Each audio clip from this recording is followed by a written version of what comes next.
എന്തൊക്കെ പറഞ്ഞാലും എങ്ങനെയൊക്കെ ഗർജിച്ചാലും നമ്മുടെ കെ സുധാകരൻ ആളൊരു മനുഷ്യസ്നേഹിയാണ്. ഒരു ഗതിയും പരഗതിയുമില്ലെന്ന് പറഞ്ഞ് പിച്ചച്ചട്ടിയും എടുത്ത് റോഡിലേക്ക് ഇറങ്ങുന്ന ആളുകളെയൊക്കെ കണ്ടാൽ സുധാകരേട്ടൻ്റെ മാടപ്രാവിൻ്റേതുപോലുള്ള ആ ഹൃദയം വല്ലാതങ്ങ് ആർദ്രമാകും. ആ സ്നേഹപ്രകടനത്തിനൊടുവിൽ നമ്മുടെ മറിയക്കുട്ടി സ്വന്തമായി ഒരു വീടിൻ്റെ ഉടമയാകാൻ പോവുകയാണ്. മറിയക്കുട്ടിക്ക് KPCC വീട് വെച്ച് നൽകാനുള്ളൊരു തീരുമാനം കൈക്കൊണ്ടിട്ടുണ്ട്. ആ തീരുമാനവും കൂടെ നിങ്ങളെ അറിയിക്കുകയാണ്.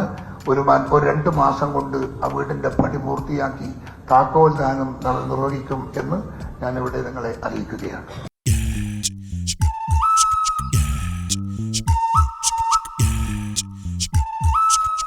രണ്ട് മാസമേ സമയമുള്ളൂ. സുധാരേട്ടനെ കൊണ്ട് ഒറ്റയ്ക്ക് കൂട്ടിയാൽ കൂടുമെന്ന് തോന്നുന്നില്ല. കാരണം സ്ഥലം കണ്ടെത്തണം, പേപ്പർ വർക്കുകൾ തീർക്കണം, പണം കണ്ടെത്തണം. ഇതെല്ലാം കൂടി ആകുമ്പോൾ കുറച്ച് ബുദ്ധിമുട്ടാണ്. അങ്ങനെ ഓരോന്നിനും യോഗ്യരായ ആളുകളെ ഏൽപ്പിക്കുകയാണ്. സ്ഥലത്തിൻ്റെ കാര്യമല്ലേ, അത് ഞാൻ ഏറ്റെന്ന് പറഞ്ഞ് ഒരു തനി നാടൻ ബ്രോക്കർ കൈ ഉയർത്തി. സംഭവം ശരിയാണ്. സ്ഥലക്കച്ചവടത്തിൻ്റെ കാര്യത്തിൽ ഈ ചങ്ങായിയോളം വരില്ല മറ്റൊരാളും. അതിപ്പോൾ അളന്നിട്ടാണെങ്കിലും അളന്നിട്ടല്ലെങ്കിലും സ്ഥലം കണ്ടെത്തുന്നതും മതിൽ കെട്ടിയാലും ഇല്ലെങ്കിലും സ്ഥലം സ്വന്തമാക്കുന്നതിലും ഒക്കെ ഈ ആളോളം മിടുക്ക് മറ്റൊരാൾക്കും തൽക്കാലമില്ല. ഇതിന് പ്രത്യേകമായ അതിർത്തി അടയാളപ്പെടുത്തിയിട്ടില്ല. ഇനി രണ്ടാമത്തെ കാര്യം, ഇതിന്റെ സ്റ്റീപ്നെസ് നിങ്ങളൊന്ന് നോക്കണം. ഇത് ഭയങ്കര തൂക്കാൻ ചെരുവ് പോലെ ഇങ്ങനെ ഭയങ്കര സ്റ്റീപ്പായിട്ടുള്ളൊരു പ്രോപ്പർട്ടിയാണ്. ആളിതുവരെ ഈ സമയം വരെ ഞാൻ ഈ പ്രോപ്പർട്ടി അളന്നു നോക്കിയിട്ടില്ല. ഇതൊരു യാഥാർത്ഥ്യമാണ്, ഇത് സത്യമാണ്. കാർപ്പറ്റ് ഏരിയ പരിശോധിച്ചാൽ നാച്ചുറലി അത് അളവിൽ കൂടുതൽ കാണും.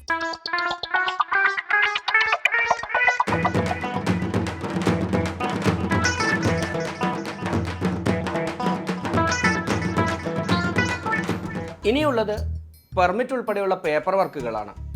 അത് പെട്ടെന്ന് തീർക്കണം. അതിനും ആളുണ്ട്. നല്ല ഒറിജിനൽ വ്യാജൻ തയ്യാറാക്കി കയ്യിൽ തരും. പിന്നെ തീതുപ്പുന്ന അമ്മൂമ്മയ്ക്ക് വേണ്ടിയാകുമ്പോൾ വ്യാജനിൽ ഏറ്റവും മികച്ച വ്യാജൻ തന്നെ തയ്യാറാക്കി തരുമെന്ന കാര്യത്തിൽ ഒരു തർക്കവുമില്ല. സാധു സ്ത്രീക്ക് വീട് വെച്ചു കൊടുക്കാൻ ഈ നാട്ടിൽ KPCC ഉള്ളൂ. മറിയക്കുട്ടി ചേട്ടത്തി നാളെ BJPയുടെ സ്ഥാനാർത്ഥിയായി മത്സരിച്ചോട്ടെ, ആയിക്കോട്ടെ, അത് അവരുടെ സ്വാതന്ത്ര്യമല്ലേ. സ്ഥലമായി, പേപ്പർ വർക്കുകളെല്ലാം പൂർത്തിയായി. ഇനി വേണ്ടത് പണമാണ്.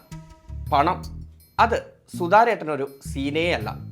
കാരണം പണം പിരിച്ച്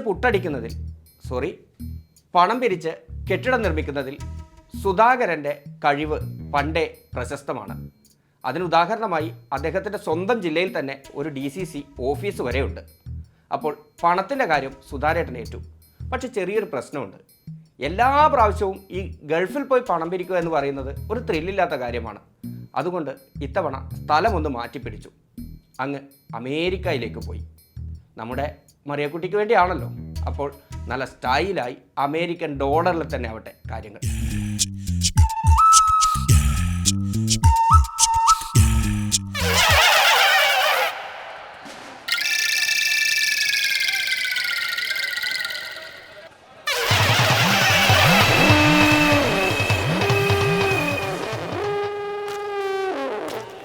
അങ്ങനെ KPCCയുടെ 1001ാമത്തെ വീടായി. മറിയക്കുട്ടിയുടെ ആ വീട് ഉയർന്നു വരികയാണ്. സ്വപ്നമാണ്, മറക്കരുത്. അങ്ങനെ ആ സ്വപ്നഭവനം ഉയർന്നു വരികയാണ്. പാലുകാച്ചലിന് ആ ചട്ടി തന്നെ ഉപയോഗിക്കുമെന്ന് മറിയക്കുട്ടി നേരത്തെ കോൺഗ്രസ്സുകാരോട് പറഞ്ഞിട്ടുണ്ട്. അതുകൊണ്ട് വേറെ പാത്രം നോക്കി പോയില്ല. പിന്നെ നല്ലൊരു ദിവസമായി വസ്ത്രമൊക്കെ പുതിയത് തന്നെ വേണമല്ലോ. പുതിയ വസ്ത്രങ്ങൾ പ്രത്യേകം ശ്രദ്ധിക്കണം. അടിവസ്ത്രം ഉൾപ്പെടെ കോൺഗ്രസ്സുകാർ തന്നെ വാങ്ങിക്കൊടുത്തിട്ടുണ്ട്. ഇതെല്ലാം റെഡിയാക്കി സ്വപ്ന ഭവനത്തിൻ്റെ പാലുകാച്ചലിനൊരുങ്ങി. അപ്പോഴാണ് ചെറിയൊരു പ്രശ്നം. മറിയക്കുട്ടിയെ കാണാനില്ല. കോൺഗ്രസ് ഇരുത്തിയെടുത്ത് കാണുന്നില്ലെങ്കിൽ പിന്നെ മറിയക്കുട്ടി എവിടെ ഉണ്ടാകും? ഊഹിക്കാവുന്നതേ ഉള്ളൂ. കാരണം ചെമ്മീൻ ചാടിയാൽ മുട്ടോളം, പിന്നെയും ചാടിയാൽ ചട്ടിയിൽ. അത്രയേ ഉള്ളൂ. ദാ അവിടെ തന്നെ ഉണ്ട്. സൂക്ഷിച്ചു നോക്കണ്ടടാ ഉണ്ണി, ഇത് ഞാനല്ല. ഒന്നാമത് VD സതീശന് കെ സുധാകരനോട് കലിപ്പാണ്. ഇപ്പോൾ ഇതുകൂടി കണ്ടപ്പോൾ സതീശൻ്റെ കൺട്രോൾ പോയി. ഉള്ളതുപോലെ അങ്ങ് വിളിച്ചു പറഞ്ഞു. അവരെല്ലായിടത്തും പോകുന്നവരാ. ഞങ്ങൾ വിളിച്ചു കഴിഞ്ഞാൽ ഞങ്ങളുടെ പരിപാടിക്കും വരും. BJP വിളിച്ചാൽ BJPയുടെ പരിപാടിക്കും പോകും. മോദിജിക്കൊപ്പം അയോധ്യയിലൊക്കെ പോയി പുഷ്പക വിമാനത്തിൽ തിരിച്ച് കേരളത്തിലേക്ക് വന്ന് കോൺഗ്രസ്സുകാരുണ്ടാക്കിയ പുതിയ സ്വപ്നഭവനത്തിൽ കയറിക്കൂടുന്നതും സ്വപ്നം കണ്ടിരിക്കുകയായിരുന്നു നമ്മുടെ മറിയക്കുട്ടി. പെട്ടെന്നാണ് ആരോ ഒരാൾ തട്ടി വിളിച്ചത്. മറിയക്കുട്ടി ഉറക്കത്തിൽ നിന്നുണർന്നു. അയോധ്യയുമില്ല, കോൺഗ്രസ്സുകാരുടെ വീടുമില്ല.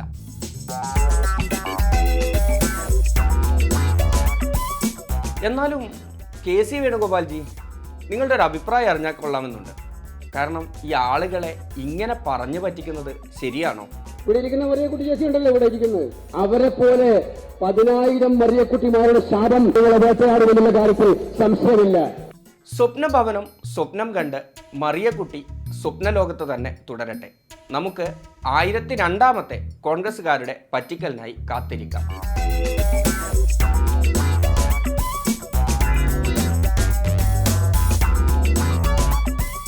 ഏതായാലും ഒന്നേ ഉള്ളൂ, എല്ലാം മായ തന്നെ, മായാലീല തന്നെ, വോട്ടുദാന പ്രഭുവേ.